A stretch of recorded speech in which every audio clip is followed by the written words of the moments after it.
Good evening, everyone. I'm Catherine Epstein, Provost and Dean of the Faculty and the Winkley Professor of History at Amherst College. It's an honor and a privilege to sponsor the inaugural Provost Lecture Series and Seminar. This inaugural series is titled The History of Anti-Black Racism in America. Right now, it's hard to think of a more compelling or important topic.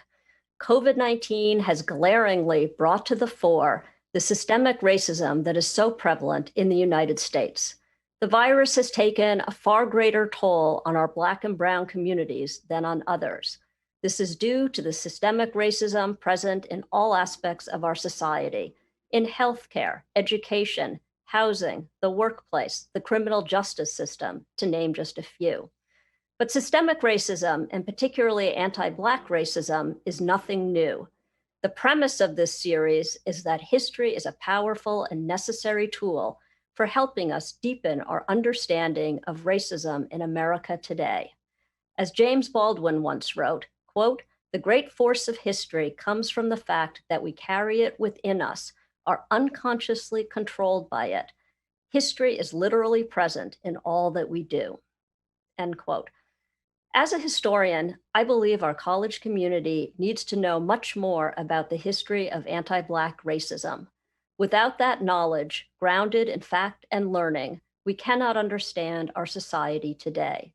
As an educational institution, we are and should be focused on learning.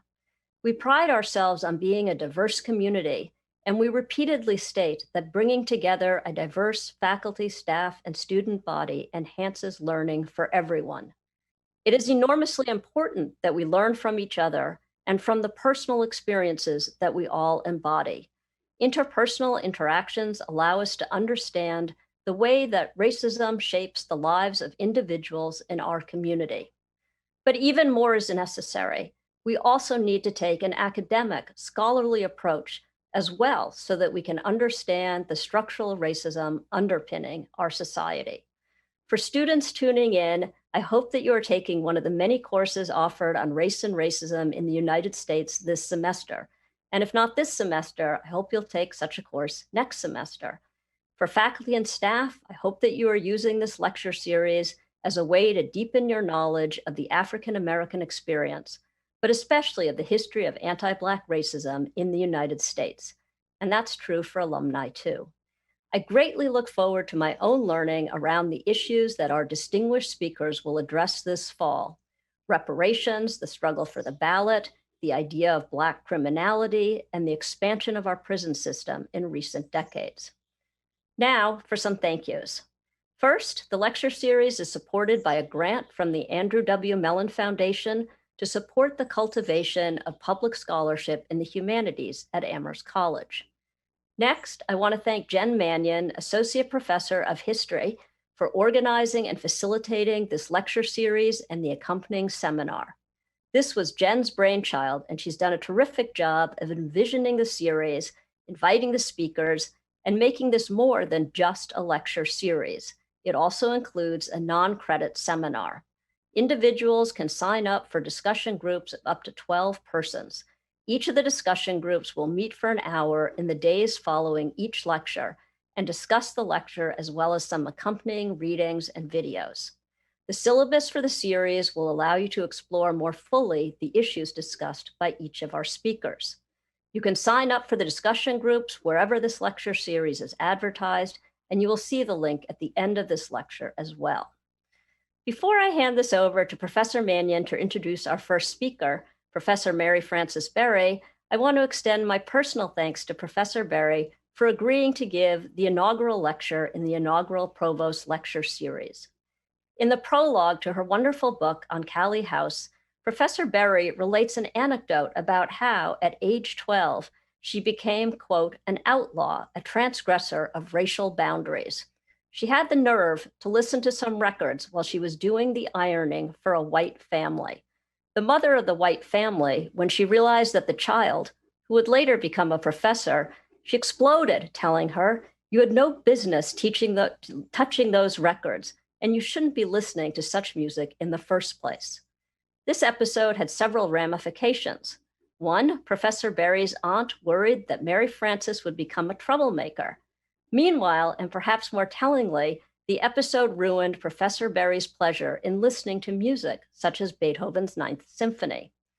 Professor Berry grew up in South Nashville, just a few blocks from where Callie House once lived.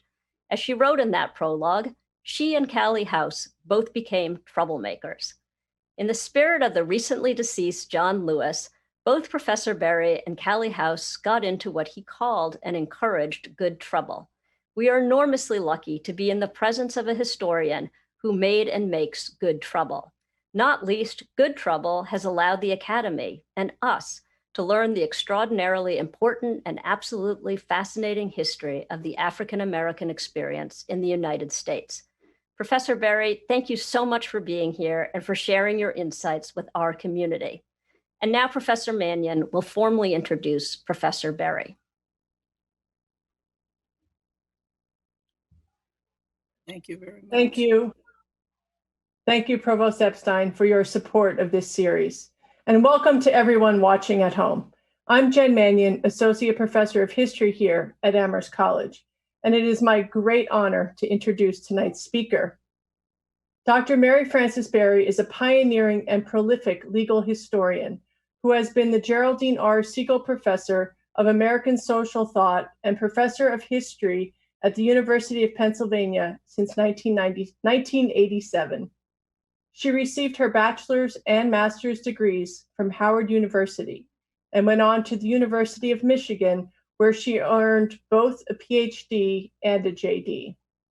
She is author of 13 books spanning 5 decades. The first one, Black Resistance, White Law, A History of Constitutional Racism in America, charts the ways government officials used the law to suppress Black protest, but refused to use the law to protect Blacks from assaults by whites. Her most recent book, History Teaches Us to Resist, shows the important role that public protest played in key moments throughout U.S. history, arguing that nonviolent protest is a necessary ingredient of American democracy. For her accomplishments as a scholar, Dr. Berry has been recognized as a Fellow of the Society of American Historians and the American Society for Legal History. She served as president of the Organization of American Historians in 1990. An impressive career by any measure, her accomplishments as a historian are simply a fraction of Dr. Berry's life work. She has had an equally distinguished career in public service. From 1977 to 1980, Dr. Berry served as Assistant Secretary for Education in the Department of Health, Education, and Welfare. From 1980 to 2004, she was a member of the U.S. Commission on Civil Rights. President Bill Clinton named her chair of the commission in 1993, a position she held until 2004. She has fought against many things: apartheid in South Africa, war in Vietnam, voting fraud, felon disenfranchisement, police violence, educational disparities, housing and economic discrimination, and the destruction of Black churches across the South, to list only a few, all in the name of racial justice and equality. A New York Times profile noted Dr. Berry is well known for her tenacity and sense of outrage at the condition of minorities and poor people. She is a tireless advocate, both on the front lines and behind the scenes, for which she has been recognized with 35 honorary doctoral degrees and awards. 25 years ago, I walked into Dr. Berry's office in College Hall at the University of Pennsylvania, where she held her undergraduate seminar on the history of law and social policy. The room itself was an archive of the subject, filled with photos of Dr. Berry and world leaders, newspaper clippings, awards, and other mementos of a lifetime of advocacy for racial justice. I learned about the life and legacy of one of Amherst's most notable alumni, the famed civil rights lawyer, Charles Hamilton Houston, when we read and discussed his biography. Week after week, we read books, argued with each other, and listened to Dr. Berry. I learned that knowledge about the past was an invaluable tool for those of us working for justice in the present, a lesson I carry with me to this day and that has shaped the vision for this series. Tonight, Dr. Berry will talk with us about Callie House and the struggle for ex-slave reparations. Please join me in welcoming Dr. Mary Frances Berry. Thank you very much, Jen. I didn't realize it had been 25 years. Wow, it seems like yesterday. And I'm so pleased that I was invited to give this inaugural lecture, and I want to thank the provost and dean of faculty, Professor Epstein, and all the people at Amherst who made this possible, and the donors and everybody else. If I missed somebody, I hope I didn't. I'm bringing you this from New Orleans, where I am now while we are awaiting a hurricane. Let's hope it doesn't come by here too much. What I plan to do is to tell you why I wrote about Callie House and the ex-slave pension movement, reparations movement, and what it did in general, and what that has to do with what we're doing now and what we might do in the future as we try to achieve racial justice. I come to you at a very sad time when George Floyd was killed. I was on BBC and one night, and they said to me, "Well, do you think that these kinds of killings will happen again, or is this the end of it?" And I said, "I think that's a ridiculous question. Until we get rid of white supremacy and the role of the police in enforcing it, it's been happening, so it's likely to happen again." Unfortunately, that is the case. So we had a little back and forth on the show, but unfortunately, since that time, we have had several episodes, and this one with Jacob Blake is heartrending because apparently, I guess the police intended to see that he was killed, but he wasn't, so he's paralyzed as far as we know. And other unpleasant and tragic things have happened in the way. I wrote about this book because I heard about Callie House first when I was a graduate student at Michigan. And I was at a reception for a distinguished visiting professor in Detroit. And all of us had driven over there to this reception to hear this great man speak. And we got there and was standing around, and a man walked up to me and started chatting and said, "I hear you from Nashville." And there was a woman from there named Callie House, I'm told, that had something to do with doing something about the old ex-slaves. And he started telling me all these stories that he had heard from some other guy in his union on the assembly line. And that he had tried to find out something about it, but he wasn't a historian or anything, and he didn't know how to do research. He was even told to go to the National Archives, but he went and they told him they didn't know anything about what he was talking about. So I went away from that thinking, wow. And then I asked the only Black woman who was a curator at the National Archives and who had been there when I was an undergraduate and introduced me to working in the archives, did she know anything about it? And she pointed to some materials over in a corner down in the basement where she took me and said, "That's about that subject." So I read the stuff and I wrote an article, which I published. And I assumed in the article that Callie House was somehow a malefactor. She was some kind of criminal or something, because the federal government had charged her with using the mails to defraud. And in those days, when I was a young scholar, I thought that if the police charged you with something, it meant that you did it. And so I didn't know anything. So I, in fact, wrote this article. I didn't really say at the end that she did it, but I talked about what she had done. I went away from the discussion for years after that and wrote about a whole lot of other things.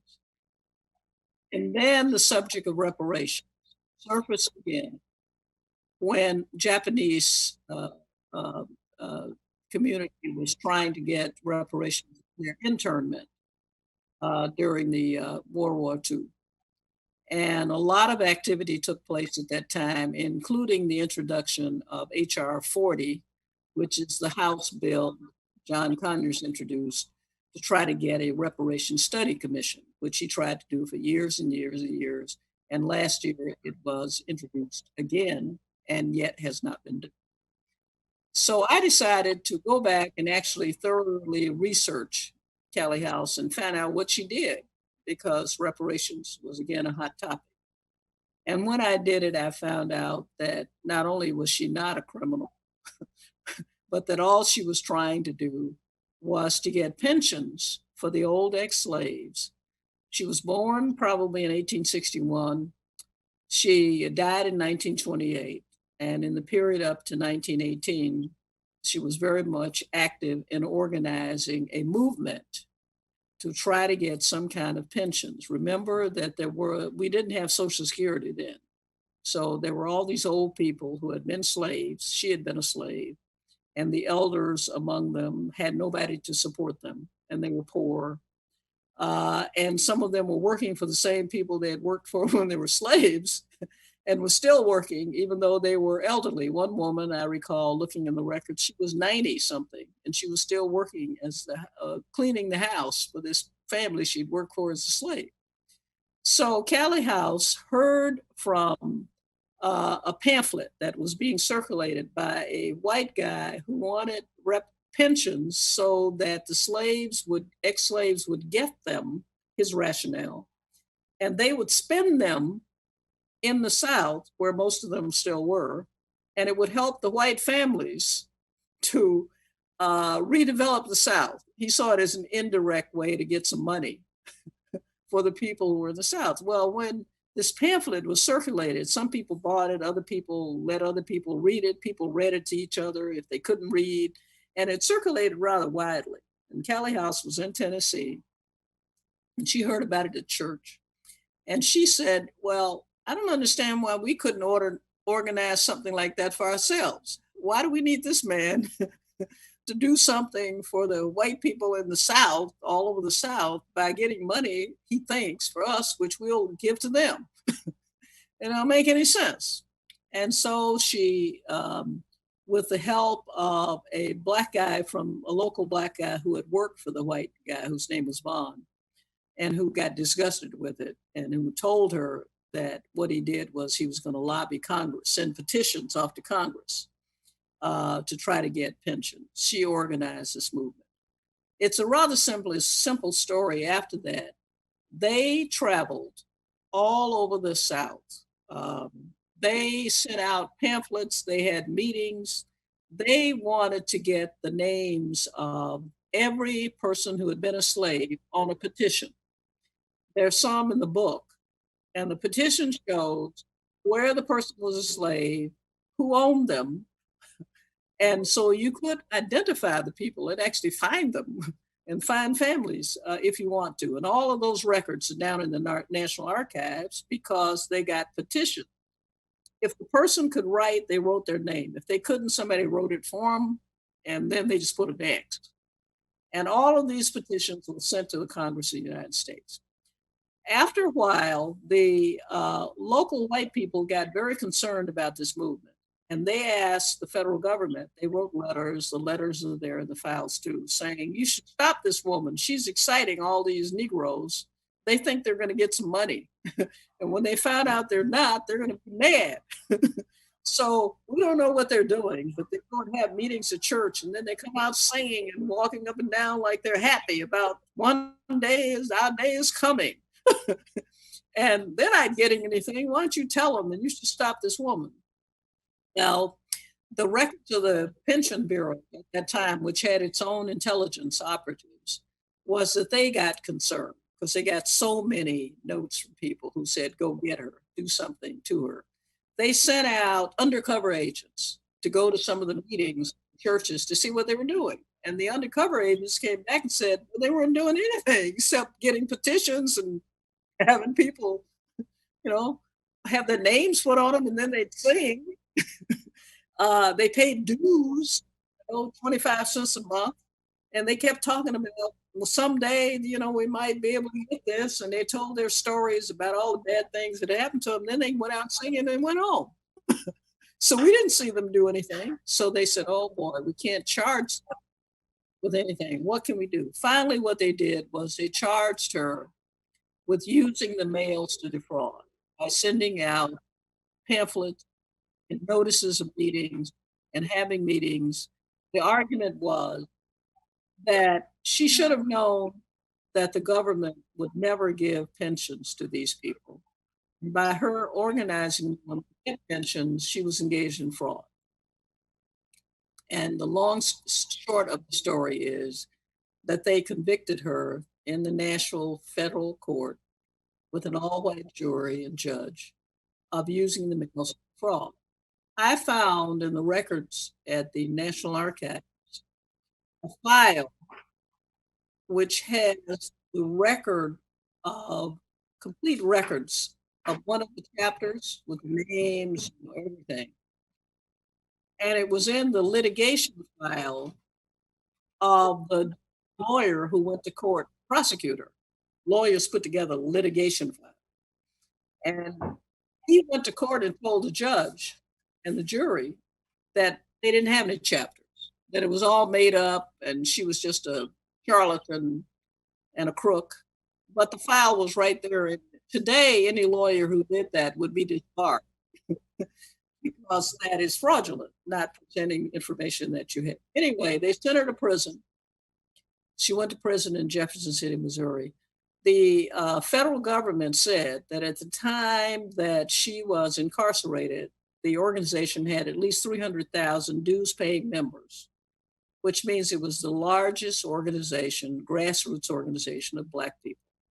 And all of those petitions were sent to the Congress of the United States. Some of them were introduced and sent to committee, but they weren't acted on, and they're still in the National Archives. When she got out of prison and she went home to Nashville, she became ill. And she did no more work in that. She went back to being a washerwoman, which is what her family had been and what she had been.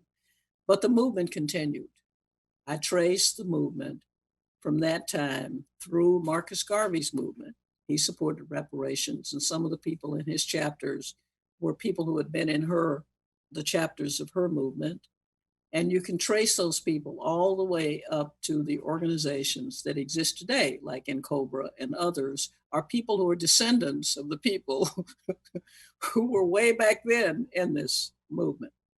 Also, while she was in prison, she was in the same prison with Emma Goldman, who some people may recall her radical history. And both of them were seamstresses and washerwomen, and they both sewed on the machines. That's what they had the prisoners doing. They, made clothes and things like that. They were there together.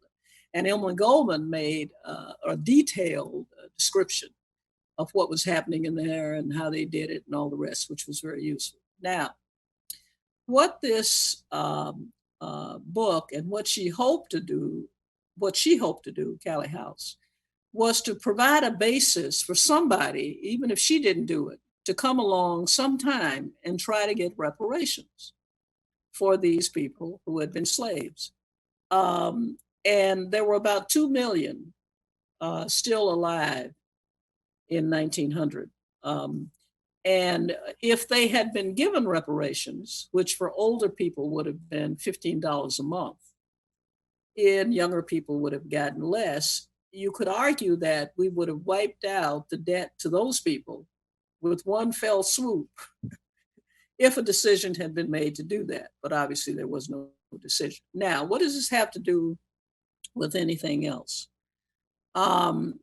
After the Japanese movement for redress, which finally ended with a piece of congressional legislation,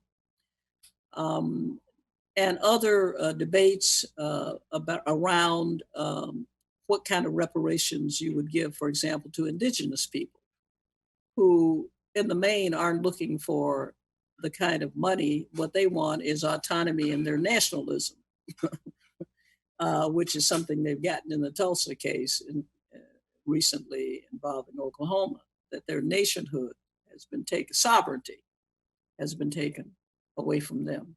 So it's a different approach. Different movements want different things. What it has to do with it is that the hope was that when the time came and a bill could be passed and Congress might give reparations, all the information about slavery would be put in the mix. How hard it was, what it was like, the details of what happened after emancipation and all the rest would be used as a basis to give some kind of reparations to the descendants of slaves. When H.R. 40 was finally debated last year in the House, they didn't discuss any of that actually in any detail. It was sort of interesting. They talk mainly about Jim Crow and what has happened in the recent past and so on. But the people who argued for reparations for years, they thought that if you described to people how awful slavery was, if you talked about convict leasing and apprenticeships in the period after slavery and all the things that happened both to kids, to grown people, and if you just described all of that, that people would understand that at least the descendants of slaves, even if you didn't include anybody else, who, and especially the people who signed, who had their names put on these petitions, which was very risky, would at least get something. That's what they thought. But that argument has not been the one that has been made. Now, whether you get reparations or not, since that time, a lot has happened. You've had Deirdre Farmer Paulman, a lawyer, Black woman lawyer, who brought lawsuits against banks and other people for the loans that they gave and the financing of businesses that use slave labor and that use convict labor. And she got an apology from some of them and some money given to a few people. There have been people trying to get money for the people in Tulsa, where the 1921 massacre took place. They got commission reports and publicity and everything else, but not any resources for them. So there have been many arguments about what to do. Some people recently in North Carolina, Asheville, I think it is, they started, the city council decided to give some reparations to the local people for being moved out of their homes. But the whole concept of reparations for slavery and for the aftermath, which, as one book says, is slavery by another name, hasn't really gotten the kind of attention that people like Callie House probably hoped it would. Also, the using the males to defraud argument that they used against her, they used it against Marcus Garvey. That's exactly what they used. They tried it out on her, and then they used it on Marcus Garvey.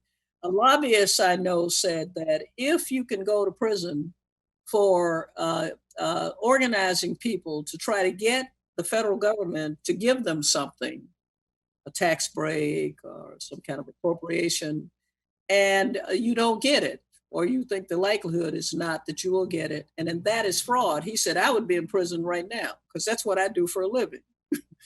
That's what lobbyists do. He said, so I don't understand how trying to get Congress to give somebody something.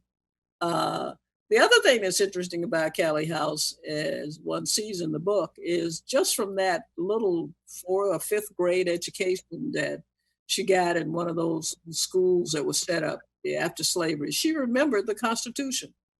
She would talk about it in her letters to when the government was after her and she didn't know why they were after her. She'd remind them that there's a First Amendment to the Constitution and that people have the right to petition. I learned that in school, like some people today don't even know the difference between the Declaration of Independence and the Constitution. Now, as to what that has to do with now, there are many Black people who support reparations. There are many people who are not Black who support reparations, but there are many people who don't. And whether it ever happens or not, I don't know.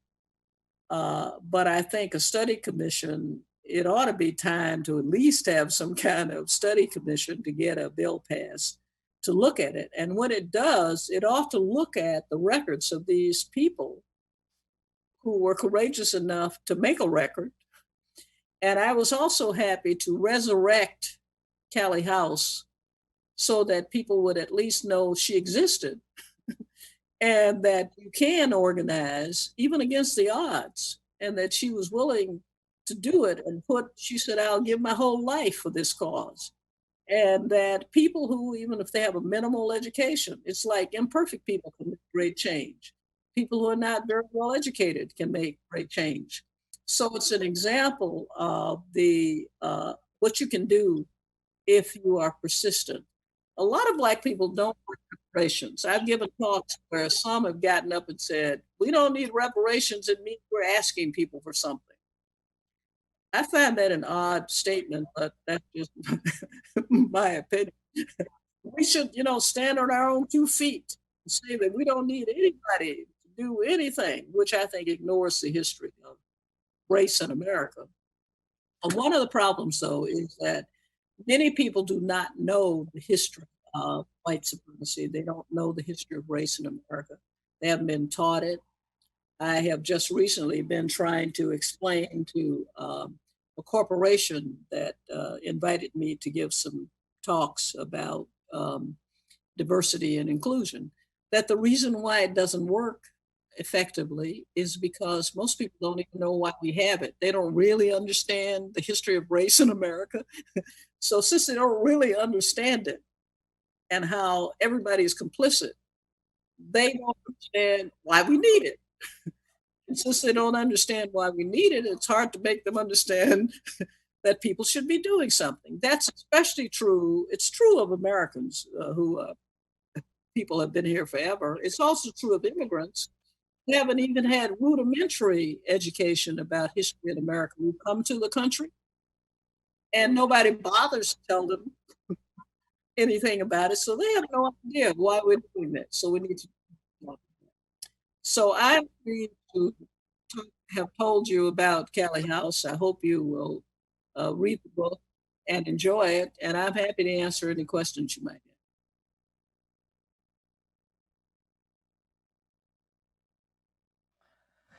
Wow, thank you so much. It's such an important, powerful story. And after reading about her work, I just think, how could I not have known about this? How could we all not know about her effort? And I think the point you just made about how much she savored her education and how much she did with such limited education. And, it makes me think about, I think it's early in the book where you talk about the freedom schools and how early in Reconstruction, they were seen as reparations. They were potentially a part of reparations, the access to education, and how, as long as that was controlled by the federal government, it seemed to be growing and it was a positive force that people savored. But as soon as the federal government pulled out and ceded control to the states, and then states ceded control to the counties,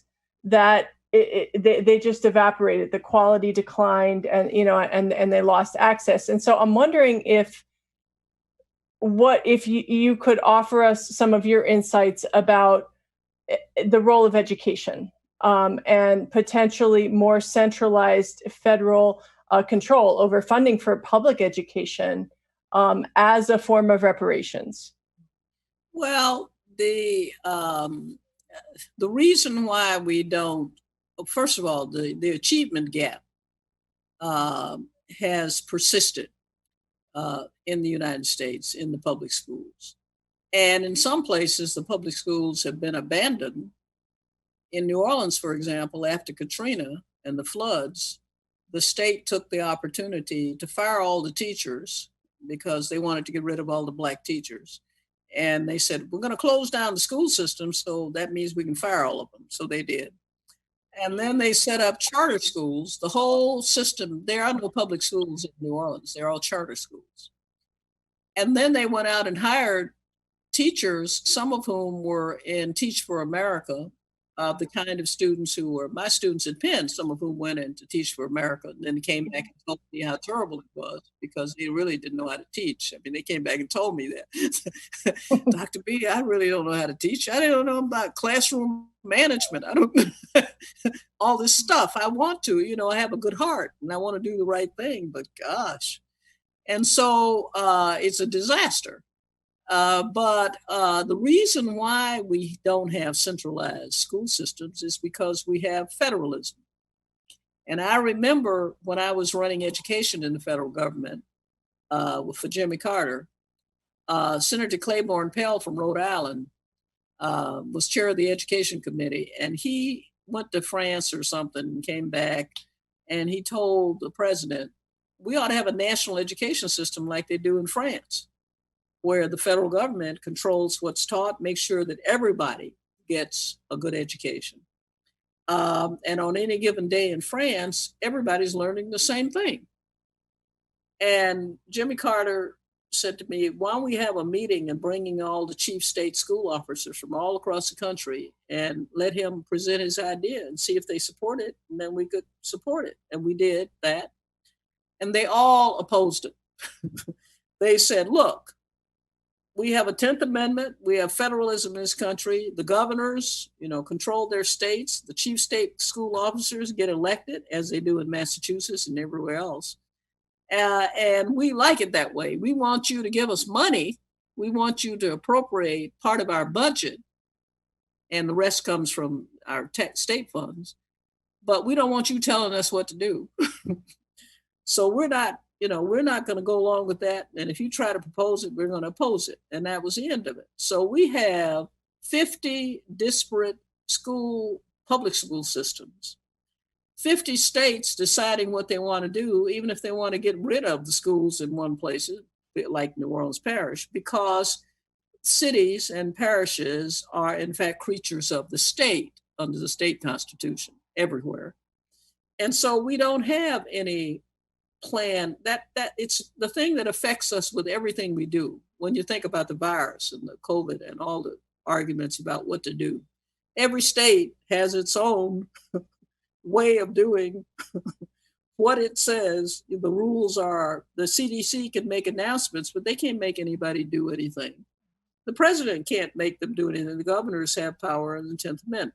So we have money, and that is appropriated to the states. We have a program that's supposed to be for poor kids to help them. And we might be able to get a law passed that gave additional requirements. We had something under George Bush, No Child Left Behind, I think he called it. And we now have one, Every Student Can Learn program, where the federal government makes as a condition of giving you money that you do something, X, Y, and Z. But most of the time, it doesn't make any sense. It's all politically motivated. What we really should, and then we say, well, why don't we give vouchers to parents and let them go out and find their own, whatever it is, education.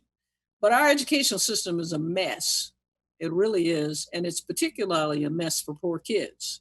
It's also, even where it isn't a mess, the virus and closing down the public schools, where the schools are good and where the kids are, has been one of the most devastating things that can happen, especially to poor children who don't have resources, who can't get connected, who can't even get to the school to get food or anything else, and nobody's figured that out. But it's a federalism issue, is really what it is.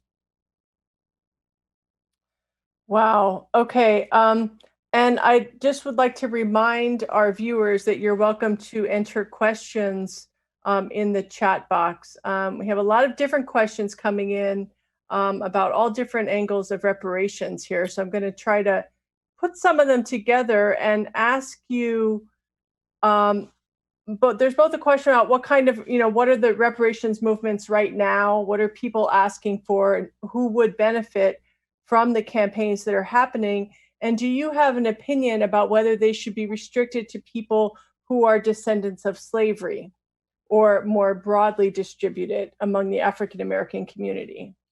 Okay. The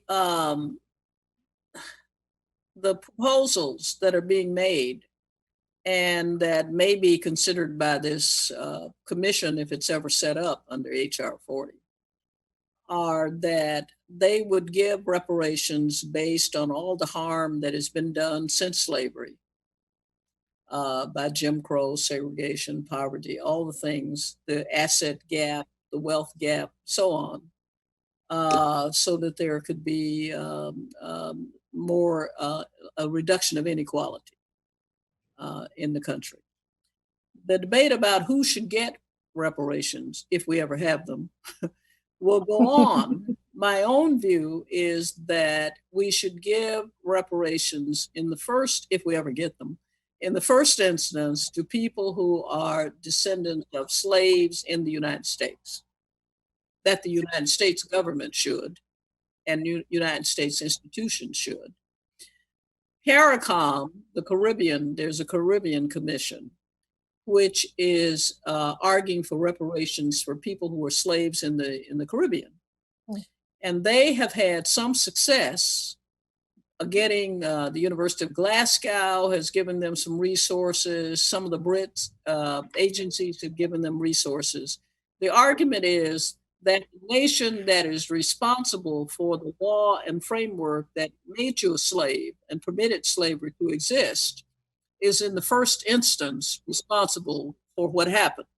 Because if they hadn't had it as legal and supported it and permit people to do it, then that would have been a different story. So they get, if you are a descendant from someone in the Caribbean, you're in the United States or wherever you are, in the first instance, your reparations should come from the place where your ancestor was a slave.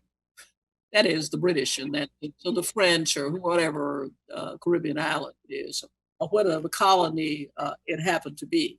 So that would be the colonial enterprise. In this country, I don't know what the answer is to what you do after you give descendants of slaves in the United States. Some people say we should give it to anybody in the United States who's Black, whether they're immigrants or not immigrants. And some people say, well, it doesn't make any sense if their ancestors were slaves somewhere else. I don't have any clear preference or anything else about any of that. As far as I'm concerned, as long as you give it to the descendants of the slave whose families actually signed those petitions, people who would not have died for all this, then I think that whatever else, all bets are off. Wonderful. So it's, I have a bunch of specific questions about specific Okay. forms of reparations that, have been thrown around. But then I also have a bigger question, and which is, should we be talking about a different response since there has been so much resistance to reparations from white Americans historically, and even as you said, from within the Black community? Is there another way to achieve economic justice for Black people in America that's different than reparations? Well, we've talked about different ways. Diversity and inclusion doesn't do it. The data on diversity and inclusion shows that it doesn't work for slave descended African Americans.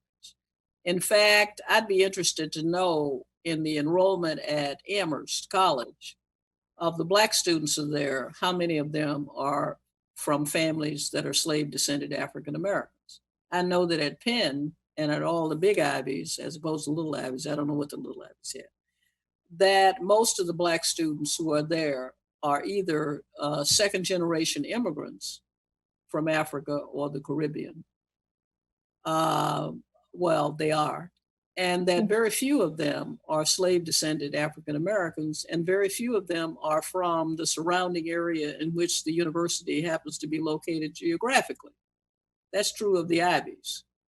And the reason for that is that we aggregate the data on race. This is true of Latinos too, by the way, that most of the Latino students at the Ivies are not from people who have lived here in the United States and came legally and have children, and some of them are poor and so on, and are in areas around the schools. They are mostly people from South America, Central America. They're people from Chile, from Argentina, from Spain, from all kinds of places.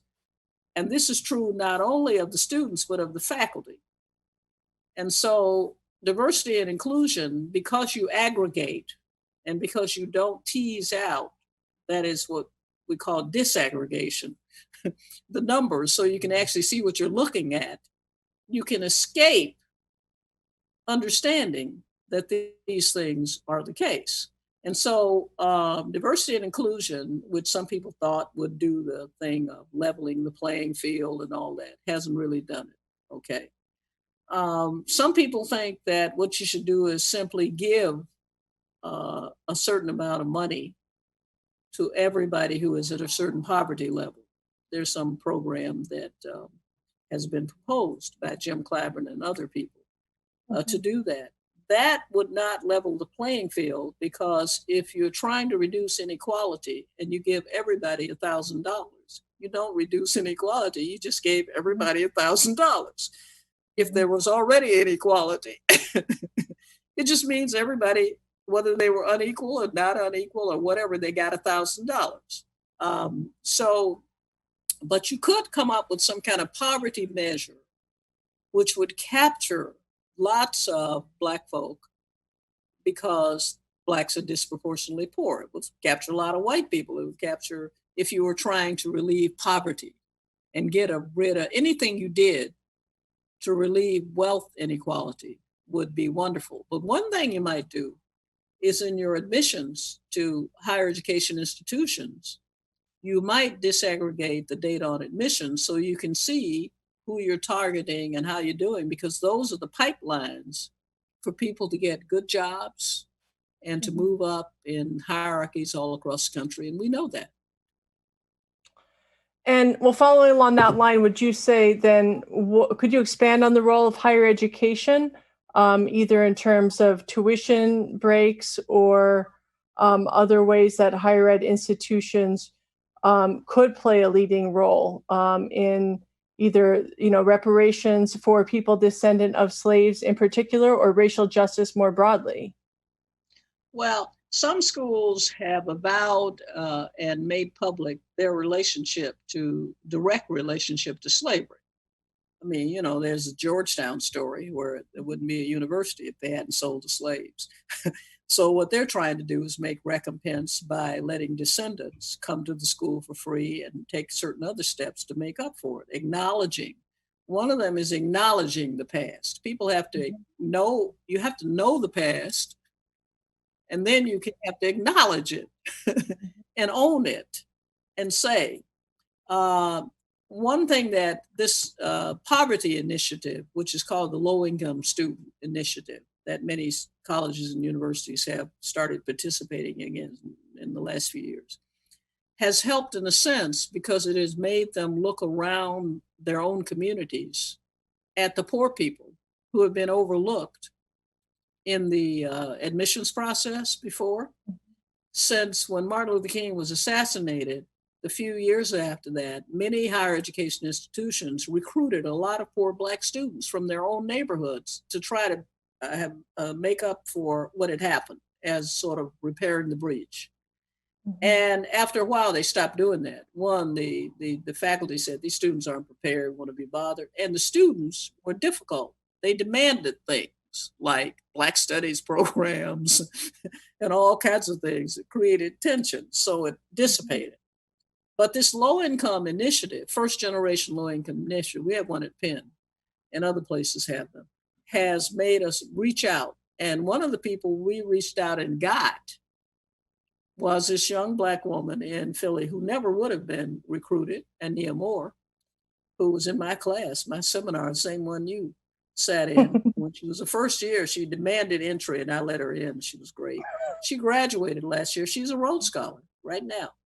Never would have been in Penn. The way we usually admit people, hey, she would never be there. So there are all these people have to be innovative and imaginative, but they first need to count and the data and disaggregate so that they know what they have and they know what they're trying to get. So in a slightly different direction, because I feel like I've been asking you questions from the place of accountability. We know that there has been incredible racial violence and racism and racial inequity, and we're trying to figure out how to respond to it. But I have a question here from a different kind of direction, and that is it really fair to ask people whose ancestors bitterly opposed slavery and they themselves or were new immigrants who weren't here and benefiting from slavery to pay into reparations now for injustices from the past that they themselves were not a part of? Right. That's a good question. It's often asked. And that's because most people do not know. Most people don't know because it's not taught that the foundations of this country, the economy, the capitalist economy, because we are a capitalist economy, the Constitution makes us one. We have private property, which can't be used for public use without just compensation. That means we have private property, which means we have capitalism. It's in the Constitution. We have white supremacy. And the slaves built the infrastructure of this country. The infrastructure that people go to Washington when it's not a virus, to take their kids to see the buildings and go to all the different institutions. Most of them were built by slaves, okay, the older ones. Slaves built all those things. Slave markets were there. The slaves built them. In most places in the country in that early period, slaves built, but Washington especially. And the economy of the country that was built up to make us a great nation in the 19th century. Cotton, sugar, the mills, the trade, all of it, the input to all of that was slaves. In other words, there wouldn't have been a prospering country for immigrants who are later coming to come to if the slaves hadn't built all of that. And then immigrants who came in the 19th century added to it and worked hard at it. And immigrants who come later benefit from it. But when they look around to see what's there and that there's this great economy, it began in the beginning with slaves. Even in the North, the slave trade. People ask me, why was it that Northerners supported keeping the slave trade open when they wrote the Constitution in the debates? And why did some Southerners like George Mason in Virginia say, well, we don't need it anymore? It was because the Brown family in Rhode Island, the people in Massachusetts who were slave traders, they were the ones who brought the slaves back and forth. It was all an economic enterprise. And the economic enterprise, if there had been no slavery, the cotton gin, when it was invented, you needed more and more slaves. South Carolina had more slaves and black people than they had white people.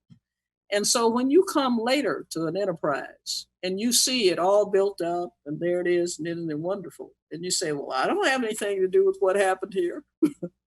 You did have something to do with it.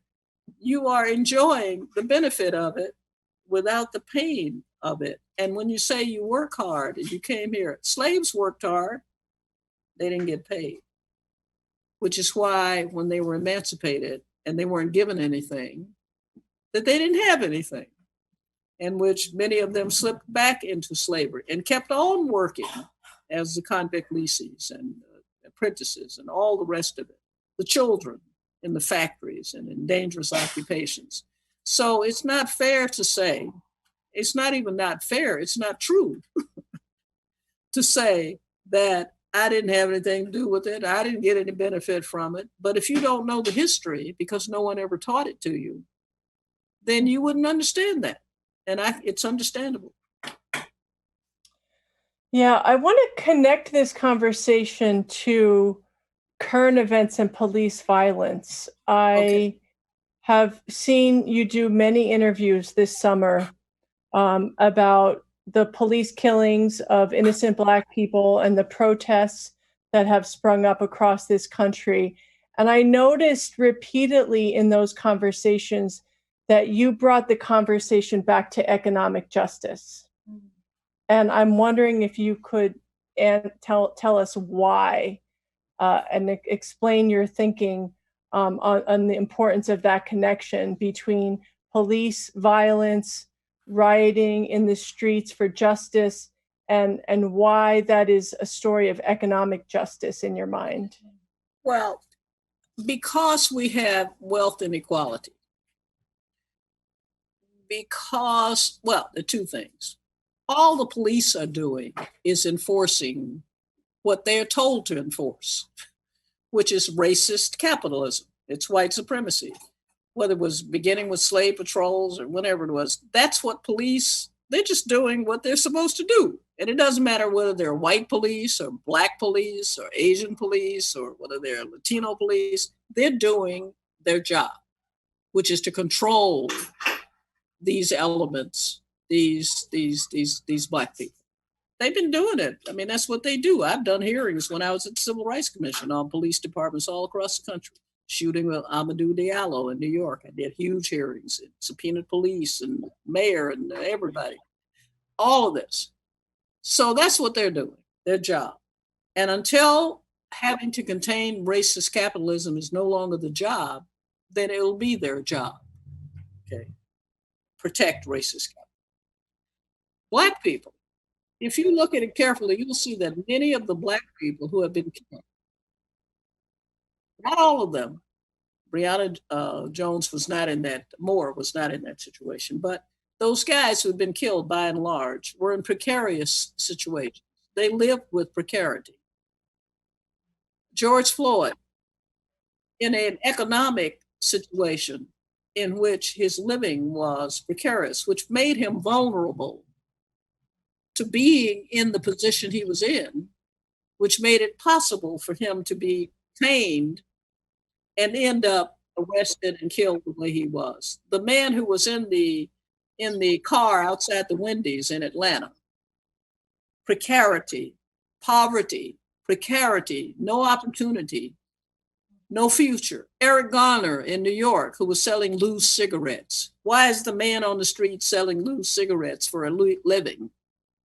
Because the kind of education, the kind of family supports, the kind of thing that people need contextually was not there for them. And we have in the community people over and over who don't have the benefit of the reduction of this kind of precarity, which makes them vulnerable. They are best positioned to be in a situation where the police get called in or see them doing something. And if they don't flinch or do whatever, and sometimes it doesn't matter what they do, the police are exercising their power, and police exercise that power not because they're bad people, but because that's their job. That's what they are trained to do. That's what they're taught to do, and that's what they're doing. So it's that vulnerability. If you could have better education, if you could have better housing, if you could have better jobs, if you could have more resources, if you could have less precarity, they wouldn't be, these folks who are so vulnerable wouldn't be in those vulnerable situations. So if you understand it that way, you can see the connection. And when you see people doing things like protesting,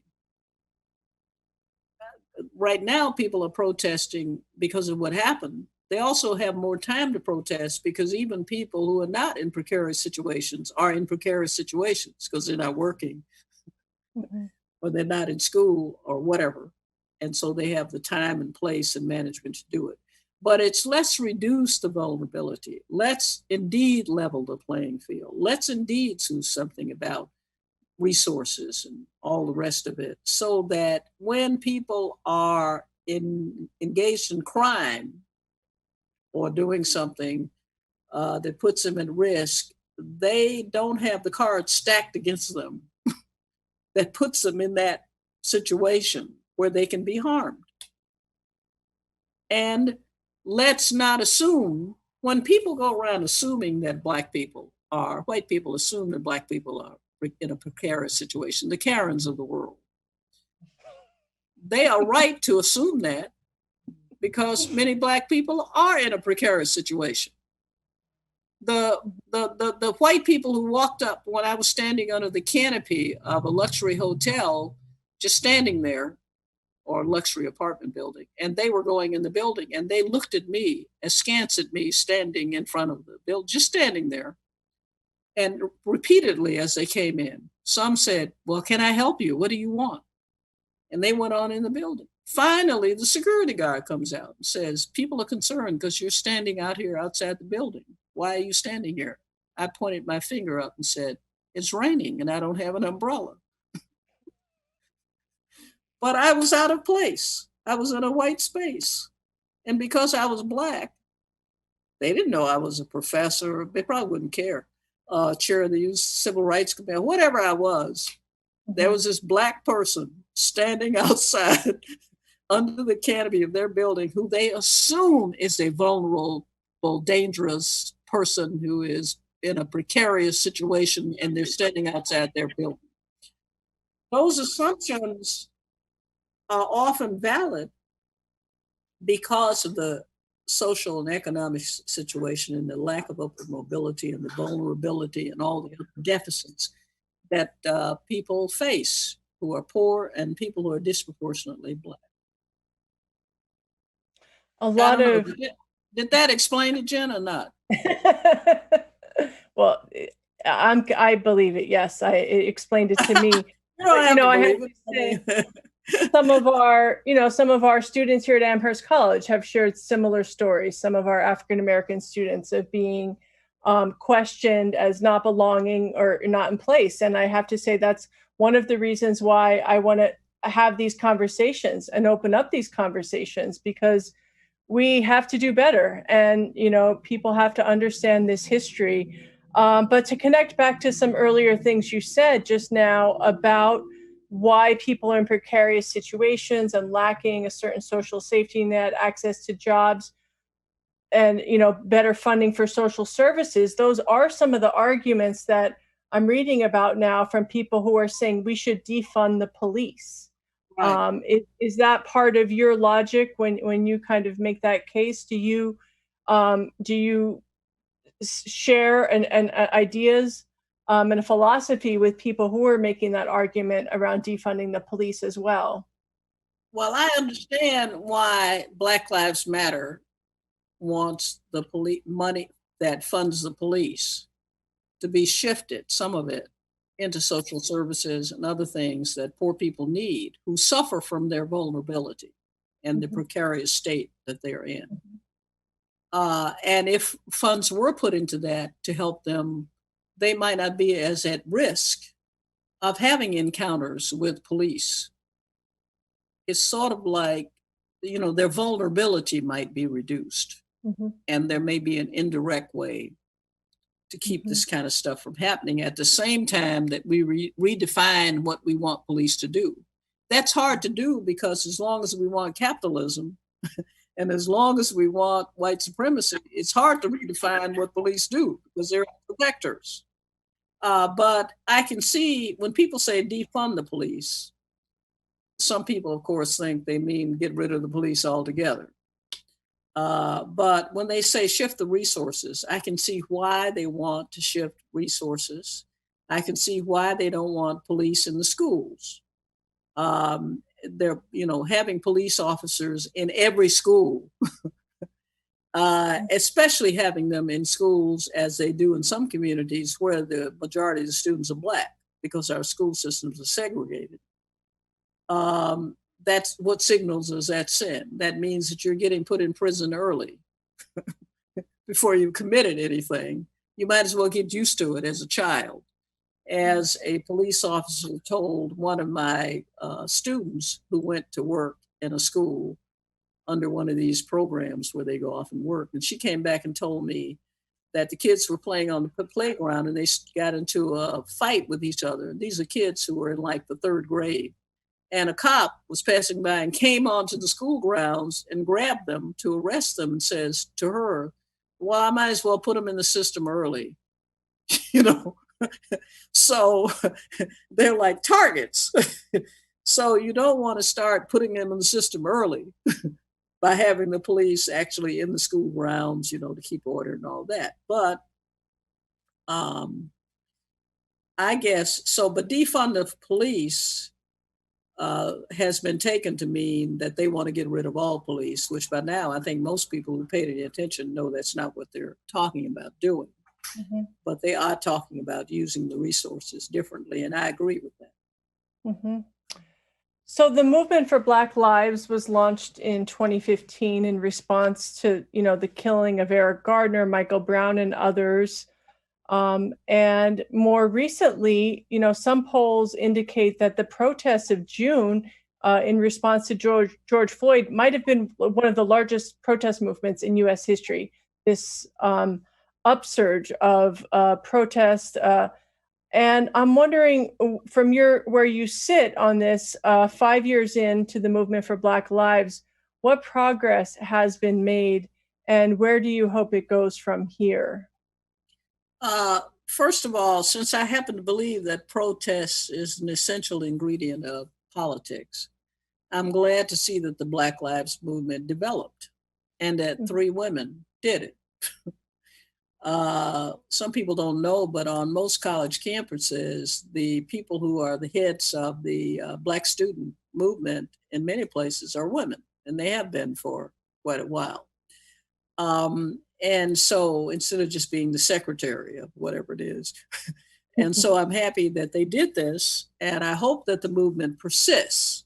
And I think that the demands that they have made in the documents they put together make sense. Progress.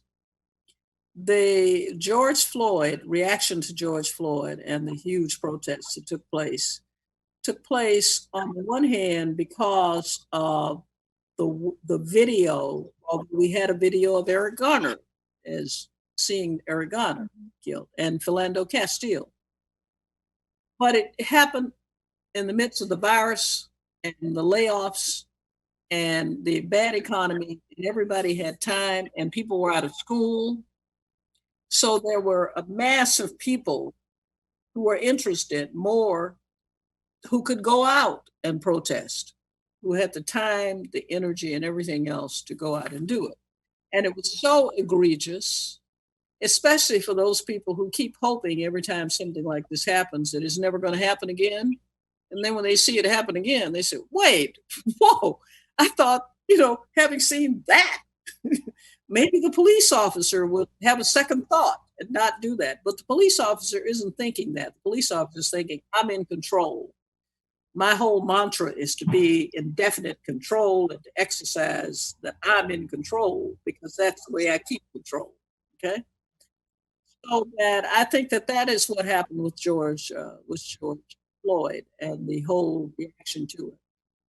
It had begun to dissipate. The House passed a bill to control police behavior, but the bill is a watered down version of something that even if it passed in the Senate and got signed by the president, it wouldn't stop anything that you've seen. Because it says we should have videos and cameras, but we already have videos and cameras, and we already see these. It's not like we don't see, what happened. And so, and none of that. What will make a difference is when we attack white supremacy directly, when we attack that we've defined police as engaging in certain behaviors. That's why they're not officer friendly in the Black community, giving the kid an ice cream cone and sitting up on the counter and saying, you lost, little tyke, one of those movies. The reason why they're not doing that is because that's not the way the community that they're dealing with, that they're in control, that's not what we've said we want them to do. That's why they're not doing it. And so until we deal with that, we've got to educate everybody about why we have white supremacy, how it happened, how everybody's responsible, what we need to do about it. Then I think that, and we get rid of the precarity that I talked about, the vulnerability, the exposure to these risks. Then I think that that this whole thing will continue. Unfortunately, it's going to happen again. It is going to happen again. So, getting rid of white supremacy, capitalism, these are big charges. And I wonder, what's that? I said we're not getting rid of capitalism. Okay, so then I want to create an opportunity here for, there's a lot of this phrase like liberal guilt when it comes to racism, and I think a lot of us know that we benefit from white supremacy, but sometimes we get stuck and we're not really sure where to go from there. And I wonder what you would say to our viewers who are here, who are saying, Dr. Berry, I want to be part of the solution. I want to help end racism. What can you do? What should they do? What do we do? Here's what you do. Here's some practical things you can do. You can tell the university or college where you went to start admitting people and going out and recruiting students and disaggregating the data on who they're recruiting, and to try to do something from that group of people who live in those poverty communities who are vulnerable, so that the next generation coming along won't be vulnerable like that. Give them some opportunities. You can also try to work hard and insist on improving public education wherever you live and the education of those students. You can also help to figure out some way to open the schools there with the kind of distancing and all the different things that people tell us to do, or having school outside or whatever. Be keeping in mind the precarious nature of the existence of those children and what they'll be missing. They will have if this goes on, they'll miss two. They're already behind.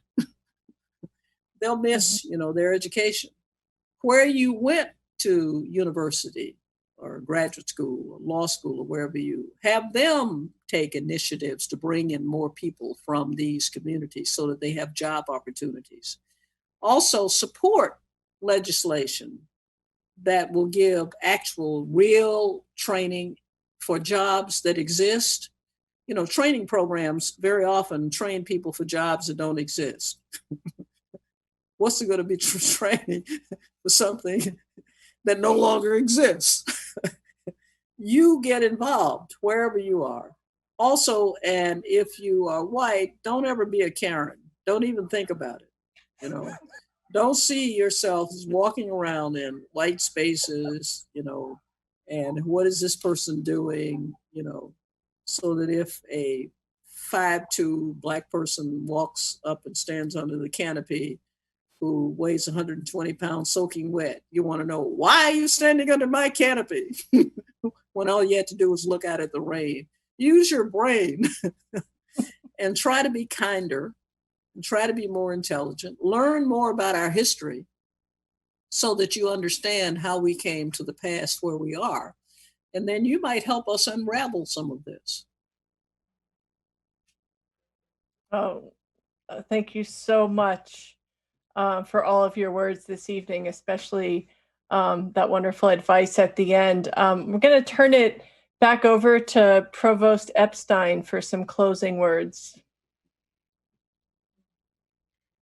So thank you so much for this really fascinating lecture and discussion. I loved how you moved from Callie House to this very wide-ranging discussion of the situation in the United States today. And of course, I loved your plea for people learning more history. So before we formally close, I'd like to make sure that everyone knows about the next lecture in this series. Martha S. Jones, professor of history at Johns Hopkins University, will speak on Vanguard, how Black women broke barriers, won the vote, and insisted on equality for all. The lecture will take place on Tuesday, September 22nd at 7 p.m. Also, it's not too late to sign up for the seminar and join in a discussion of Mary Frances Berry's talk and the related readings. Join the seminar from the main event page, and you will then receive an invitation to discussion sections. Finally, thank you again so much, Professor Manion, and especially Professor Berry. And thanks to all of you in the audience for joining us, and good night, everyone.